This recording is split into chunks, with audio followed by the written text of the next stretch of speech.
ഹിന്ദി പഠിക്കാൻ ആഗ്രഹിക്കുന്ന നിങ്ങൾ ഓരോരുത്തരും അറിഞ്ഞിരിക്കേണ്ട ചില സംഗതികളിൽ ഒന്നാണ് ഏതൊക്കെ സർവനാമങ്ങൾക്കൊപ്പമാണ് ഹേ, ഹേം, ഹോം, ഹോ എന്നീ സഹായക്രിയകൾ ഉപയോഗിക്കുന്നത്.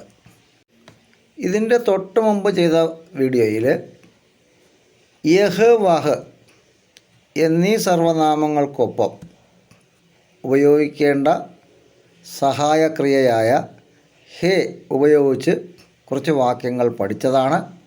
ഇന്ന് അതിൻ്റെ ബാക്കി കുറച്ചുകൂടി നമുക്ക് നോക്കാം. ഏതൊരു നിർമ്മിതിക്കും അതിൻ്റെ ബേസ്മെൻറ്റ് ഉറച്ചതായിരിക്കണം.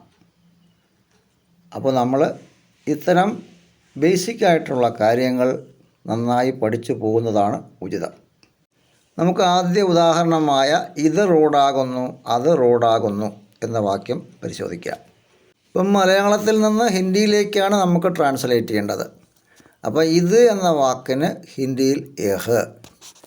ഇനി റോഡ് എന്ന മലയാള വാക്കിൻ്റെ ഹിന്ദി ഏതാണ്? സഡക്ക്. ആകുന്നു എന്ന വാക്കിൻ്റെ ഹിന്ദി ഹേ. അപ്പോൾ ഇത് റോഡാകുന്നു, അതിൻ്റെ ഹിന്ദി യഹ് സഡക്ക് ഹേ. അങ്ങനെയെങ്കിൽ അത് റോഡാകുന്നു എന്ന് പറയാൻ എങ്ങനെ പറയാം? യഹിന് പകരം അവിടെ വഹ് ചേർത്താൽ മതി. വഹ് സഡക്ക് ഹേ. ഇത് വാതിലാകുന്നു, അത് വാതിലാകുന്നു. അപ്പോൾ ഇത് എന്നതിനും അത് എന്നതിനും ഈ സർവനാമങ്ങൾക്കൊപ്പം ഉപയോഗിക്കേണ്ട സഹായക ക്രിയ ഏതാണെന്ന് നമുക്കറിയാം. അപ്പം വാതിൽ എന്നുള്ളതിൻ്റെ വാക്കുകൂടി കിട്ടിയാൽ മതി. വാതിലിന് ഹിന്ദിയിൽ പറയുന്നത് എന്താണ്? ദർവാസ. ഇത് വാതിലാകുന്നു, യഹ് ദർവാസ ഹേ. അത് വാതിലാകുന്നു, വഹ് ദർവാസ ഹേ.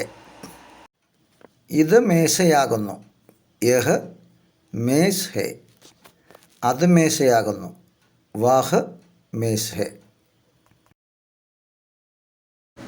ഇത് കസേരയാകുന്നു, അത് കസേരയാകുന്നു.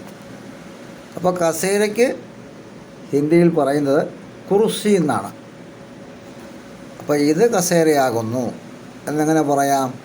യഹ് കുർസി ഹേ. അത് കസേരയാകുന്നു, വഹ് കുർസി ഹേ.